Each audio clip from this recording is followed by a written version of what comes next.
کہ وزراء کے جو آپ سے اختلافات ہیں بڑھ رہے ہیں، سوال یہ ہے کہ کشمیریوں کے حق خود ارادیت کی جدوجہد کو کامیاب بنانے کے لیے کیا پاکستان نے دنیا میں مروجہ سفارتکاری کے جو جدید طریقے ہوتے ہیں کیا ان کو اپنایا ہے یا نہیں؟ میں بات کروں گی، مجھے جوائن کیا ہے دفاعی تجزیہ کار جنرل ریٹائرڈ نعیم خالد لودھی صاحب نے۔ السلام علیکم، بہت بہت شکریہ جنرل صاحب آپ کا۔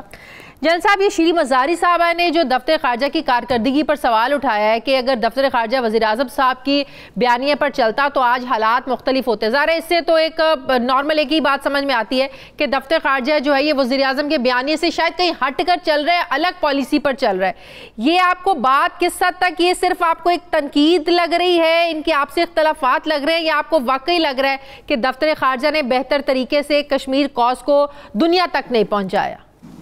جی دیکھیں، میں یہ سمجھتا ہوں کہ جہاں تک ڈپلومیسی ہے اس نے بہت حد تک کام کیا ہے، اور دفتر خارجہ کا کام ڈپلومیسی ہی ہے، اس کے علاوہ اور وہ کچھ نہیں کر سکتے۔ یہ بھی ہمیں خیال، اور ہم سب لوگ جانتے ہیں، ہمارے ناظرین بھی جانتے ہیں کہ دفتر خارجہ کی جو استطاعت ہے، وہ جو سٹینڈنگ ہے ملک کی، اس کے مطابق ہی ہوتی ہے۔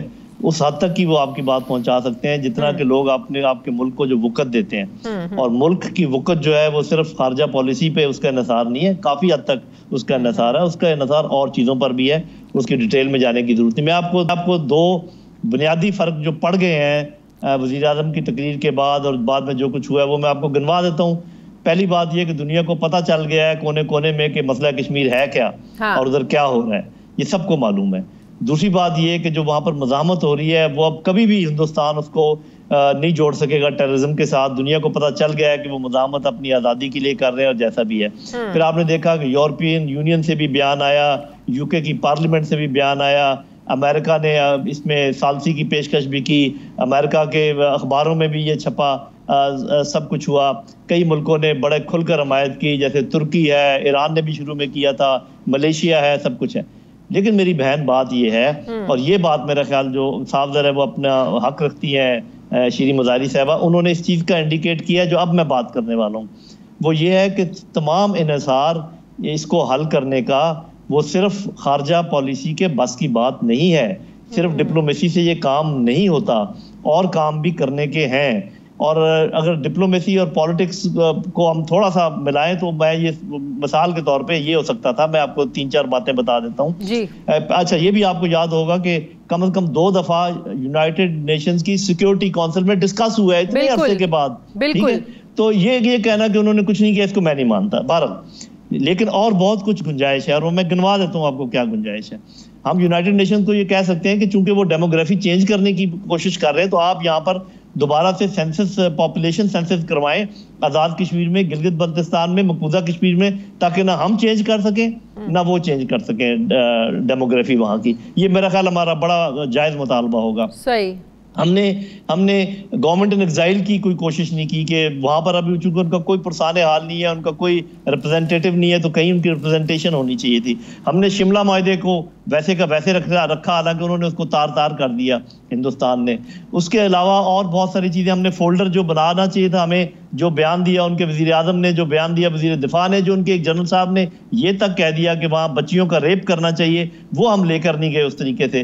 جس طریقے سے وہ نانا کے اوپر وہ پوتا نواسا بیٹھ کے رو رہا تھا، اس کو جس طریقے سے پھیلانا چاہیے تھا وہ ہم نہیں پھیلا سکے۔ اس میں صرف خارجہ مطلب کہ ناکامی اس کو کہہ سکتے، یہ کہہ سکتے ہیں کہ کوششیں مزید کرنے کی ضرورت ہے، کوششیں مزید کرنے کی ضرورت ہے۔ لیکن اور جو میں بات اصل میں کہنا چاہتا ہوں، اور شعبوں میں بھی کوششیں کرنے کی ضرورت ہے۔ ہمیں اپنے نوجوانوں کی ٹریننگ کرنی چاہیے سر عام، یہ کہہ کر کہ چونکہ بار بار بھارت کہہ رہا ہے کہ ہم حملہ کریں گے تو ہمیں اپنے دفاع کا حق حاصل ہے۔ اور دوسرا جو کچھ ہمارے ساتھ ہو رہا ہے، جو کلبوشن کر رہا ہے، جو کیا ہے، جو BLA ہمارے اوپر چڑھائی ہوئی ہے، جو تحریک طالبان ہمارے اوپر چڑھائی ہوئی ہے، کیا ہمیں اتنا حق بھی حاصل نہیں ہے کہ ہم وہ کریں جو بھارت ہمارے ساتھ کر رہا ہے؟ تو یہ کہنا کہ ہم ان کے ساتھ کھڑے ہیں، اگر آپ ساکت و جامد کھڑے ہیں تو اس کا کوئی فائدہ نہیں ہے۔ کھڑے ہونا ہے، جو تبدیلی آئے گی کشمیریوں کی جدوجہد سے آئے گی، پاکستان کے ساتھ کھڑے ہونے سے آئے گی۔ اور یاد رکھیے کہ جو 3324 ہے UN کی ریزولوشن، وہ کہتی ہے کہ کشمیری ہتھیار اٹھا سکتے ہیں اور باقی ملک ان کو ہتھیار فراہم کر سکتے ہیں۔ تو کیوں پاکستان نہیں فراہم کر سکتا؟ کیوں آزاد کشمیری وہاں جا کے لڑائی نہیں کر سکتے؟ زبردست، بہت بہت شکریہ، بہت شکریہ۔ دفاعی تجزیہ کار جنرل ریٹائرڈ نعیم خالد لودھی صاحب میرے ساتھ تھے۔ مجھے پروگرام میں ایک بریک لینی ہے ناظرین، واپس آتے ہیں وقفے کے بعد۔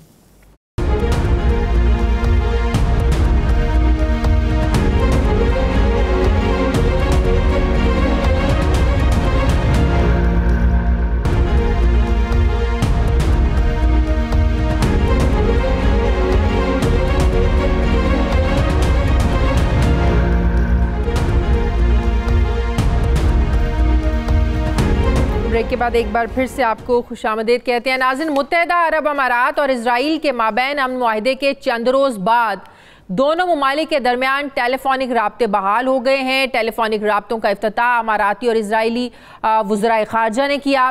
سروس عوام کے لیے کھول دی گئی ہے۔ دونوں ممالک کی سرمایہ کار کمپنیز کے درمیان اسٹریٹجک کمرشل معاہدوں پر بھی دستخط ہوئے ہیں۔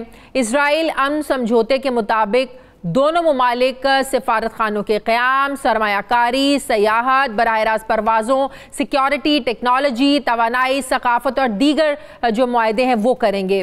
امریکہ، اسرائیل اور امارات کا جو مشترکہ اعلامیہ ہے اس میں کہا گیا ہے کہ مشرق وسطیٰ کے لیے اسٹریٹجک ایجنڈا لائیں گے۔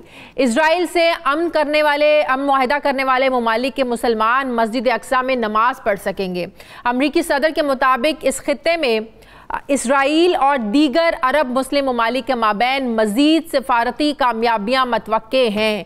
اماراتی سفارت خانے کا یہ کہنا ہے کہ ہمیشہ فلسطینیوں کے مضبوط ہم حمایتی رہیں گے۔ ابوظہبی کے رہنما شیخ زاید ال نہیان کے مطابق فلسطینی علاقوں کا مزید انضمام روکنے کے لیے اسرائیل سے معاہدہ طے پا گیا، لیکن اسرائیلی وزیر اعظم واضح الفاظ میں یہ کہہ چکے ہیں کہ زمین کے حق سے ہم دستبردار نہیں ہوں گے۔ فلسطینی صدر معاہدے کو مسترد کرتے ہوئے اپنے سفیر کو امارات سے واپس بھی بلا چکے ہیں۔ انہوں نے عرب لیگ کا اجلاس بلانے کا بھی مطالبہ کیا ہے۔ اگر ہم مسلم امہ کی ناظرین بات کریں تو اسرائیل امارات معاہدے پر مسلم جو دنیا ہے اس میں ایک واضح تقسیم نظر آ رہی ہے۔